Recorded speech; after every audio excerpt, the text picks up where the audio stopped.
Sige po, kuya. Bread. We get a piece of tissue to flatten the bread. Some sugar. Like that. Let's take the creamer. And we put in the microwave for 10 to 15 seconds. 1, 2, 3, 4, 5, Ang bilis 6, mo magbilang. 7. Lamera to. 15 ba yun? 16 yun. Oh my gosh! This is my time to shine, Yang. And then we will fold Ang it. baho ng kamay mo, Jared. Wag mo nang... Be quiet. Kuya, pabidang mga housemates. Jared, tama na yan. Sobrang tamis na. Yang wala akong pake. Now it is done. Gumawa ka ng sarili mong bakery. Easy. Jared, it's my turn to shine. Itong pabidang mong housemate. Wala kang pakialam. Pabida ka din. How long do you put it in the microwave for? Hindi mo kailangan ng specific time. Di tulad nung isa, papbida. Ikaw pabida. You know what it tastes like? Ice cream is ice cream. And it's all gone. Kuya, which one is better? Kuya, ito mas madiabetes to. Ito hindi. Wala tong sugar. This is burnt. I'm burned! It smells burnt. Ilang saglit pa, the Pinoy bread battle is on!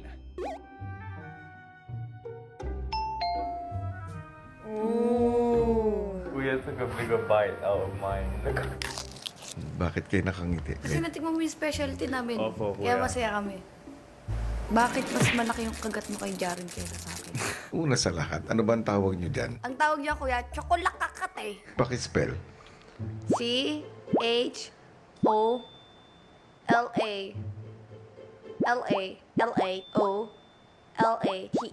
Chocolate.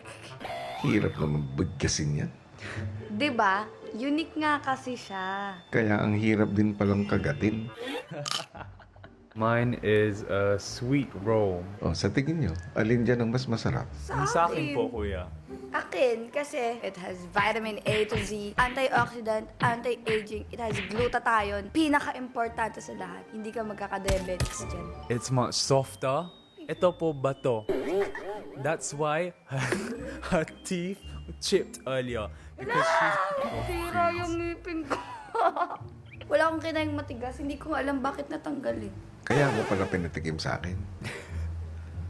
Para sa Pinoy Bread Battle sa pagitan ni Fiang at ni Jaren, ang panalo ay kayong pareho.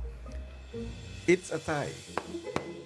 Yung isa, masarap, pero nakakabasag ng ngipin.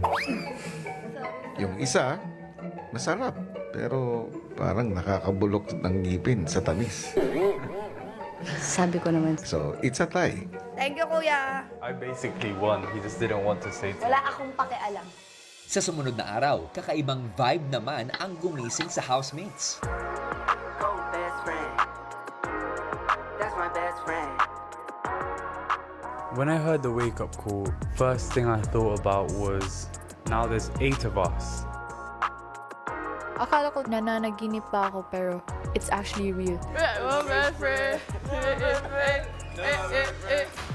Why is it best friend? Why is it focused on best friends? What do you think it is about? Oh no. Ah, baka it's best friend week. Best friend.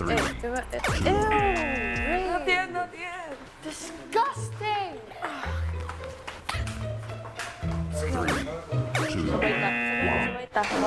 Oh my! Parang barko. Grabe naman kayo sa friendship goals. Lakas ah! Sa pagpapatuloy naman ng araw, nakilala ng housemates ang mga susunod na nominadong sina Fiang, Kai at first-time nominado na si Jaren. Gustong kong manatili dito until the end. I have to step up. Lumiliit na kami. I will definitely cherish every moment in case I am the one who leaves. Feels weird because there's a chance I can leave. Bilang isang malapit na kaibigan ko dito sa loob ng bahay niyo po, kuya, syempre Malulungkot po ako, kuya, pag siya po yung maalis, so yun po. Wala nga yung jacket ko na yun. Sa girls. Relax ka lang. Masamang ramo ka naman. Masamang ramo, matagal. Malaki ho yung naging parte ho sa akin ni Piang para maging masaya ho sa pang-araw-araw kong buhay dito, kuya. I'm gonna make this week the best of my life. This is my week. I'm just gonna, pray every day po. She's gonna stay. She's staying. We're gonna make the most out of this week po, kuya. As much as I feel like she's really gonna stay, meron talagang chance she's not, di ba? Dahil nga ilang buwan na rin ang housemates sa loob ng bahay ni Kuya, talaga namang nararamdaman na nila na iilan na lang ang natitira sa kanila. Sa panibagong linggo, ano nga ba ang mananaig sa kanilang mga puso? Paano nga ba maapektuhan ang kanilang mas tumitibay na pagkakaibigan at mas lumalalim na samahan, lalo na kung magiging magkaparehas ang BFF sa loob ng bahay ni Kuya? Sino nga ba ang best friend nila doon? Team Bahay and Team Online all over the world, narito ang kwento. Isa-isang pinatawag ni Kuya ang housemates sa confession room para sa isang katanungan.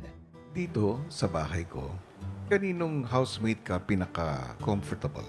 At sino ang maituturing mong best friend sa loob ng bahay ko? Sino nga ba po, kuya? I wonder who it is. I just can't get my mind straight, kuya. Sino pa ba? Ano ba ang best friend para sa'yo? Best friend, kuya, yung mapagkakatiwalaan mo at masasandalan mo sa mga panahon na nahihirapan ka or may problema ka, kuya. I'm able to just have fun with him. We understand each other po. We never argue about anything. Kahit tinginan lang, we got it. We get it. I wonder who it is. Parang, I need to think about it, kuya. Gusto kong i-drawing mo ang best friend mo dito sa bahay ko. I-drawing mo yung mukha niya. Kung paano mo siya nakikita. Okay po, kuya. Agad-agad namang iginuhit ng housemates ang kanilang BFF sa bahay.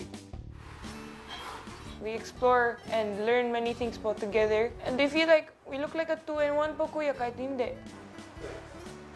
Kaibigan nyo ho na bukod ho sa pinakandikit nyo, nagkakaintindihan ho kayo sa maraming parte ho ng buhay. Dito sa lahat, maaasahan nyo ho kung ano man ho yung mangyari sa inyo. Riot na!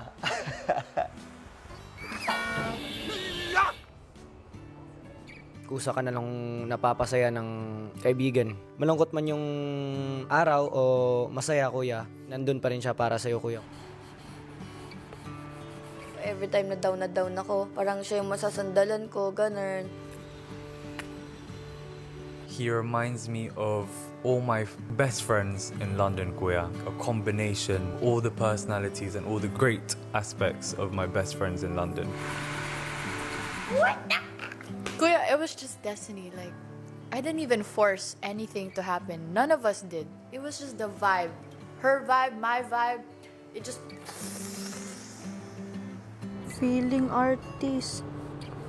Parang pag tumatabi po ako sa kanya, kuya, or hinahag ko po siya, parang nakakawala po ng kuya, pagod or isip-isip po, kuya. Ano to, be? Parang magkapatid na po kami dito sa loob, kuya, ganyan. Pag nakakalimutan ako, siya po nagpapaalala, ganyan. Matapos mag-drawing ng housemates, nagtipon-tipon na sila sa garden area.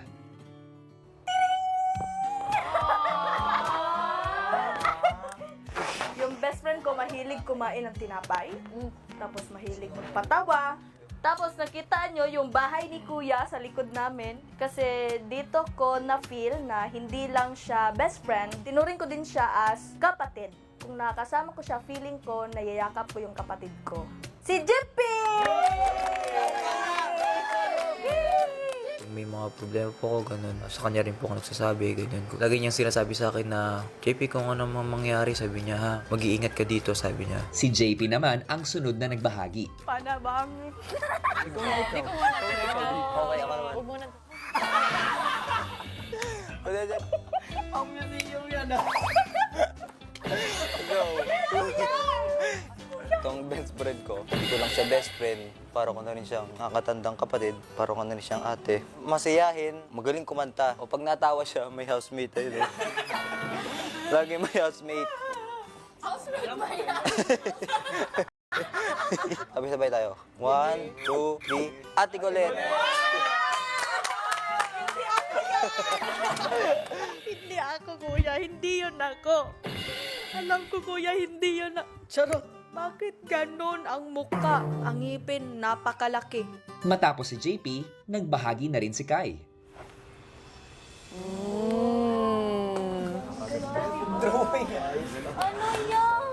Who is this? My best friend.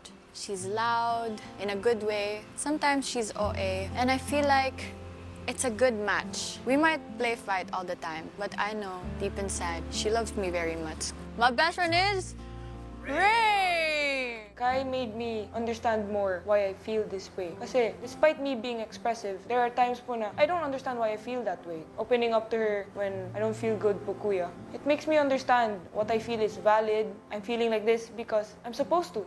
Sunod naman si Rain. So, my best friend. My best friend, she has nice cheeks. She called it apple cheeks. Sinasabi niyang nonchalant siya, pero mas maingay pa siya sa akin most of the time, actually. She's so talented, she can do everything. She's definitely gonna be a star, because she already is. I love my best friend. Kai!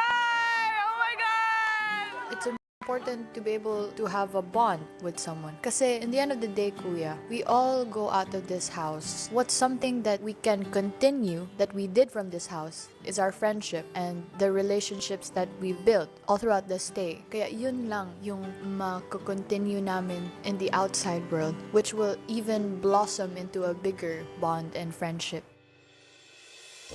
Reveal muna tayo. So game.